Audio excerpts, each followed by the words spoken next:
But right now, breaking explosive new reporting about the secret relationship Trump has been carrying on with Vladimir Putin. One that we now know tonight includes as many as 7 private phone calls since Trump left office. Another revelation tonight is a bit bizarre, and that is that Trump sent Putin individual COVID tests at the height of COVID. Now, according to legendary journalist Bob Woodward's new book, those tests were sent to Putin during the height of the pandemic in 2020, right? When gosh, nobody could get a hold of tests. Now, during a call at the time, Putin tells Trump, quote, "Please don't tell anybody you sent these to me." And Trump replies, and Woodward's the one putting quotes around this, "I don't care, fine." Putin says, no, I don't want you to tell anybody because people will get mad at you, not me. They don't care about me. Now, Trump sending Putin personal COVID tests is at the least fascinating. I mean, how did they get to Putin? Who knew about them? Did Trump send them to other world leaders, or was this just special for Putin? And then did Putin really use COVID tests sent from America, putting his DNA on them? I mean, what was this about? Well, today, Vice President Kamala Harris had this to say about it.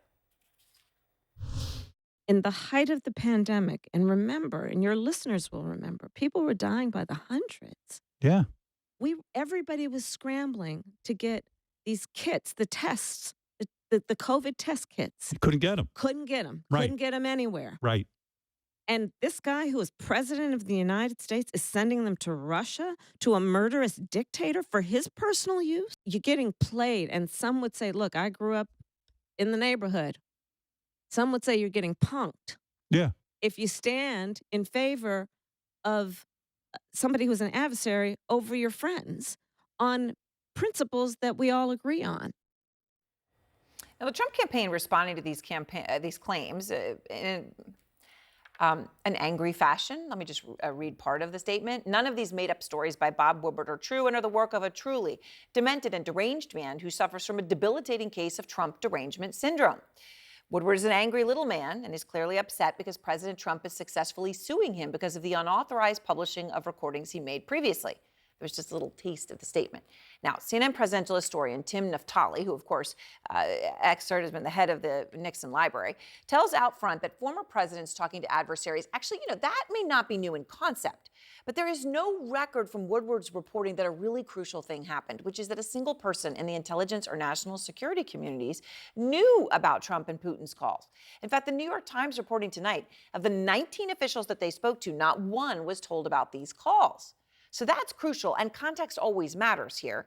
Trump's desire to be close to Putin is important, his admiration for him is important, and his clear support of Putin's view on Ukraine, as just one example, opens the door to something deeply serious. A former president talking with a sitting world leader in secret, contradicting U.S. government policy. So let's just take Ukraine, and what Trump has said publicly tells us a lot. Do you want Ukraine to win this war? I want the war to stop. I want to save lives that are being people being killed by the millions. It's the millions. Just to clarify in the question, do you believe it's in the U.S. best interest for Ukraine to win this war, yes or no? I think it's the U.S. best interest to get this war finished and just get it done. All right. Negotiate a deal. Negotiate a deal. That's exactly what Putin says he wants. I already said that we did not refuse to talk. We're willing to negotiate. I mean, that's the policy of Putin, echoed by Trump. A deal where he gets Ukrainian land, and eventually, of course, much, if not all, of the largest country in Europe. But Trump's support of Putin on this existential issue for the Russian dictator is noticed in Russia, where state media portrays Donald Trump as a Vladimir Putin acolyte. Trump is planning to end the war in 24 hours. This scheme suits us well. This scheme suits us well. She says it. It sure does. And it also does not come out of the blue. For years, Trump, of course, has had glowing things to say about Putin. I also have a very good relationship, as you know, with President Putin. I knew Putin very well. I got along with him actually great. Putin is a nicer person than I am. So now I like Putin. Now, Putin called me a genius, by the way. Of course, the genius in this relationship may be Putin, who has maintained a direct relationship with a former president against U.S. protocol. All right, everyone's with me here. Let me start with Jeremy Herb. You have read this book, so you know all the detail in it, all the new reporting from the legendary Bob Woodward here. What more does he say about Trump's relationship with Putin? You know what's fascinating when you pour through the book and read it is just how much Bob Woodward really brings you inside the room of these conversations that Donald Trump's had with Putin, also President Biden has had. He says that this is based on interviews with firsthand participants, people who were in the room listening, and documents. So that's what he is basing it on when you have this transcript that is effectively But this he put call. quotes around He it. put quotes around it. And he doesn't put quotes around everything, but he put quotes around this where Putin tells Trump, please don't tell anyone you sent these to me. And then when you get to the calls, he says that an aide told him there may be as many as 7 calls. But he also has a scene there where the aide is sent out of the room. He says Trump sent this aide out of the rooms and told the aide, I'm having a private call with Putin. And so it gets you just a little bit more of a glimpse. Obviously, as you just laid out, there's a ton of context around Trump's relationship with Putin, but it gives us just that much more of a sense of really what he is thinking as he has these conversations. Right, private conversations, having everyone leave the room. Again, we don't know what was said, but it's highly unusual. Let's just put it that way to say at the very least, and then you put the context around it. And Lulu, so that the Trump campaign statement, I shared part of it. They say none of the stories are true. Then they say President Trump gave him, referring to Woodward, absolutely no access for this trash book that either belongs in the bargain bin of the fiction section of a discount bookstore or used as toilet tissue. Okay, sometimes when you get a response that aggressive, it's because, you hit something. You hit something that was fragile. So what's your reaction when you hear about all this? I think it's really interesting that that's the way the Trump campaign responded. It says to me that they know how damaging this is.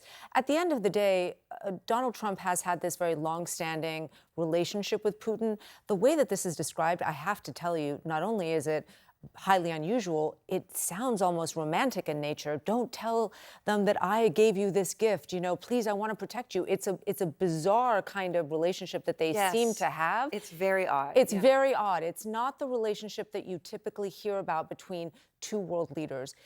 The other thing that really struck me is this is not Donald Trump talking to one of his golfing buddies.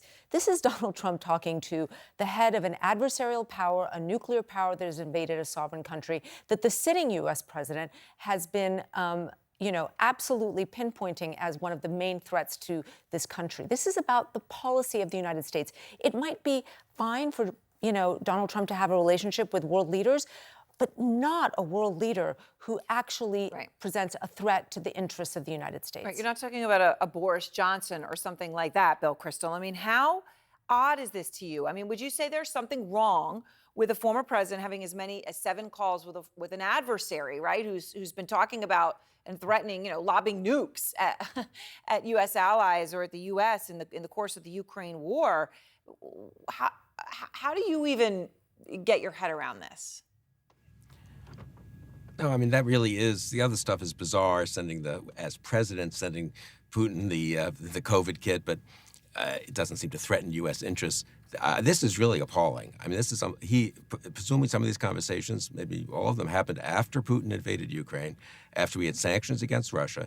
Trump is sitting there having private conversations with Putin, who we are doing our best to defeat in Ukraine.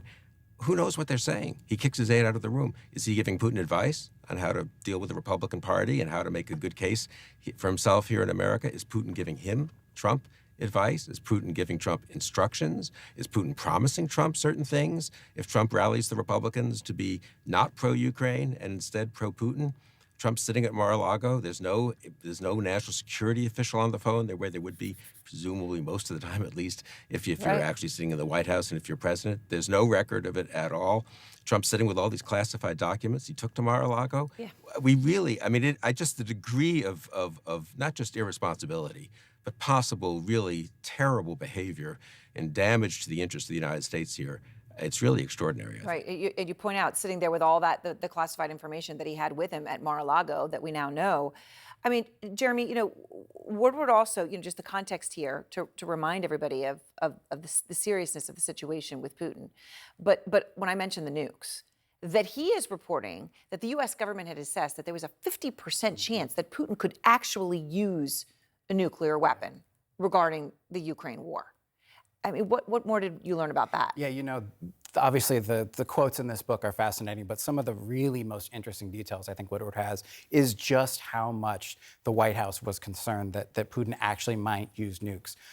Woodward reports on a call that happened before the war where he calls it a hot 50-minute call that Biden had with Putin, where at one point Putin mentioned using nuclear weapons in a threatening way, and Biden had to remind him, no one wins a nuclear war.